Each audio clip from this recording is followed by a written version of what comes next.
Je suis revenu à Uriel, et à Uriel, parce que j'aime bien Uriel moi, et j'ai rencontré Serge. Serge, c'était un élu qui était à la Comcom, et qui nous a gentiment proposé de nous lancer la flèche pour nous envoyer en voyage ce jour. Alors on va découvrir avec Serge la destination du prochain reportage. Allez Serge, vous nous emmenez où demain? Eh bien ça va être une surprise. Allez, on y va. Voilà. On y va, dans quel coin du Bourbonnais on va aller se promener?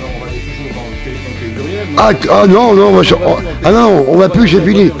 Il est tout passé le pays d'Uriel. On passe ailleurs. Écoutez, on va visiter la ville de Lavoine. Lavoine, c'est aux confins du Bourbonnais.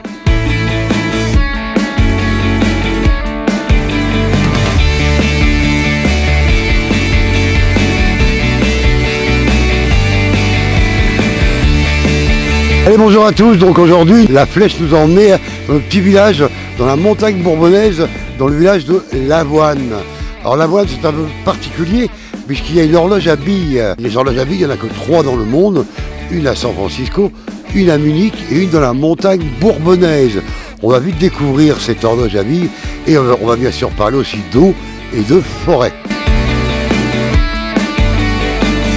L'histoire de Lavoine est marquée par une forte originalité depuis les origines mythiques, légendaires de ses habitants, les Pions. Jusqu'à l'époque contemporaine, qui vit tardivement, la localité s'érigeait en paroisse, puis en commune, afin de payer son tribut aux guerres mondiales. Lavoine se trouve où géographiquement en France? Elle se trouve donc en Auvergne, dans le département de l'Allier, et en fait on est aux confins de la Loire et du Puy-de-Dôme.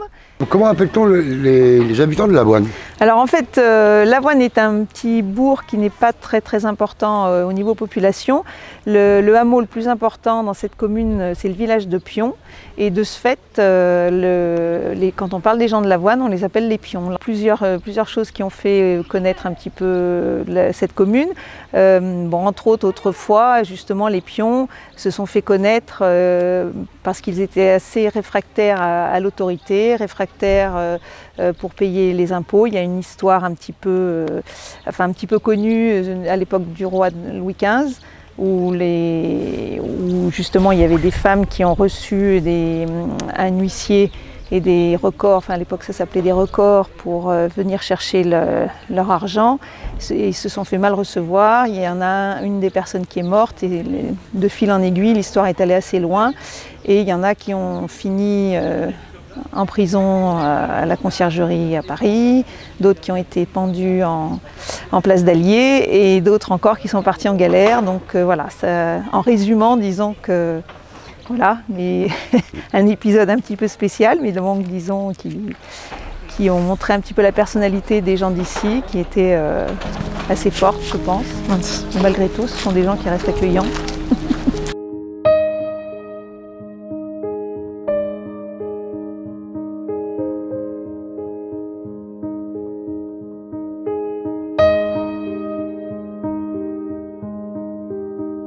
On part là, c'est-à-dire le maillet de montagne qui est le village le plus important. Là, il y a les communes de Châtel, Saint-Nicolas, Ferrières, tout ça, toutes ces communes font partie de la montagne bourbonnaise parce qu'elles sont toutes un petit peu en altitude. Nous, on est donc, ce que je vous disais, la plus haute du fait qu'on a le Montoncel, les bois de Montoncel qui sont les plus hauts. Mais la Prugne, ils ont la Loge des Gardes qui est quand même à 1100 et quelques, donc qui est un peu en altitude aussi. Et Saint-Nicolas, la mairie, elle, est un peu en altitude un peu plus haute que nous.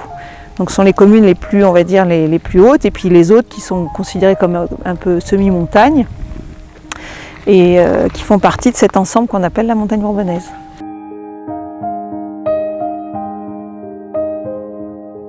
Il y a toujours des légendes et des choses qui sont autour de ce genre de... Et donc on disait que c'était... alors comment c'était autrefois la vallée, donc la vallée du Sichon qui descend, était gardée. Il y a eu une bagarre entre ceux qui voulaient empêcher d'autres de venir d'envahir ici. Et du coup, ils voulaient mettre quelque chose pour boucher. Et en fait, c'était donc la bonde, pour boucher et envahir, enfin inonder avec l'eau, quoi. Et en fait, justement, les fées ont dû arriver pour faire sauter la bombe qui est allée atterrir ici. Ben, ce sont les légendes. Hein, voilà, on en a dans tous les villages. C'est toujours. Alors après, il y en a une autre aussi qui dit que une fois par an, l'antre du rocher s'ouvrait, il y avait un trésor à l'intérieur. Ah, c'est mieux ça. Et que du coup, ben, les gens, il fallait y aller. Je crois que c'était le jour de Pâques ou le lundi de Pâques, c'était au moment de Pâques, je crois. Il fallait y aller, mais il fallait surtout faire attention parce que ça se refermait, ça restait un nombre d'heures. Et qu'une fois, il y a une mère avec son enfant qui a voulu sortir avec son argent, qui a laissé son enfant. L'enfant était resté à l'intérieur. Et du coup, il a fallu qu'elle attende l'année d'après. Mais visiblement, elle a dit « je rapporterai l'argent, je vais récupérer mon enfant ». Et elle l'a récupéré, je crois que l'année d'après, mais il était toujours dans le même état que... C'est l'heure d'aller déjeuner, donc toujours à Lavoine. Et à Lavoine, on a découvert une petite auberge bien sympathique, l'auberge des Bois Noirs. Allez, bon appétit.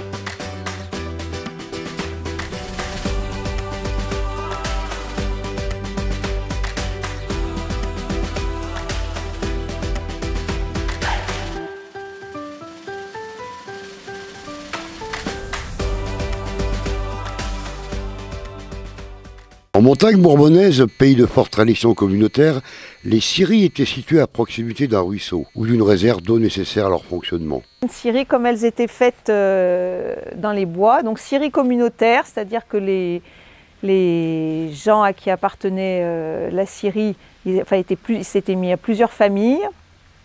Cette scierie est construite avec les matériaux du pays, c'est-à-dire en pierre suivant les techniques traditionnelles, ourdi à la chaux, charpente en bois rond, bardage et couverture en tuile canal.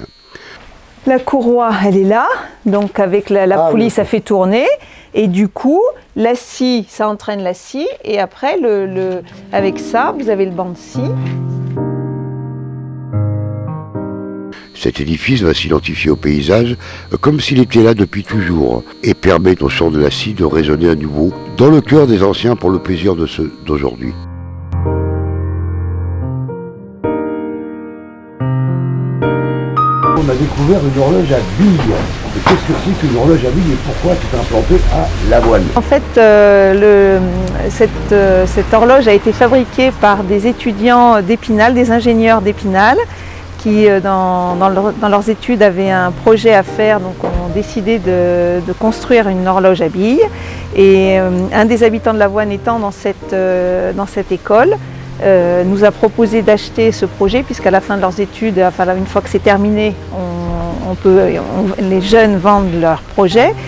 Et donc on était intéressés dans la mesure où on a un musée du bois et de la forêt, qu'on a la forêt à côté, que cette horloge à billes, pouvait trouver sa place dans ce village. En plus, c'est une originalité.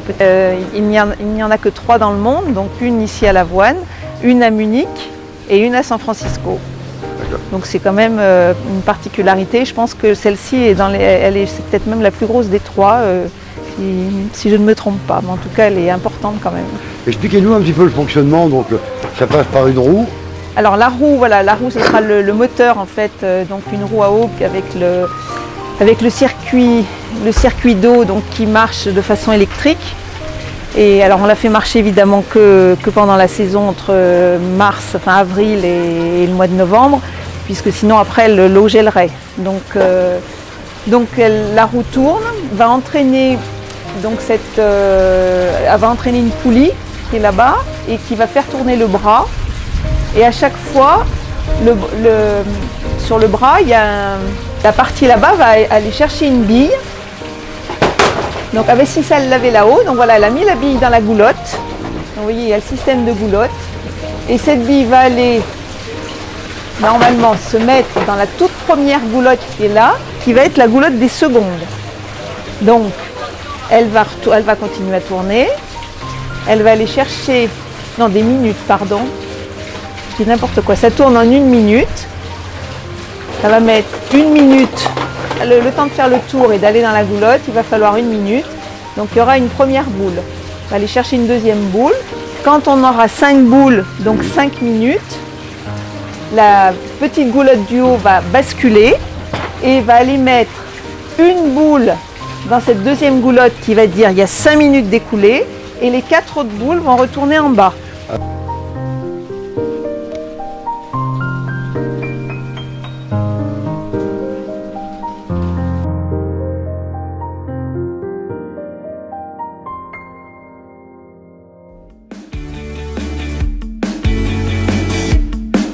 La visite de Lavoine, donc, c'est terminé.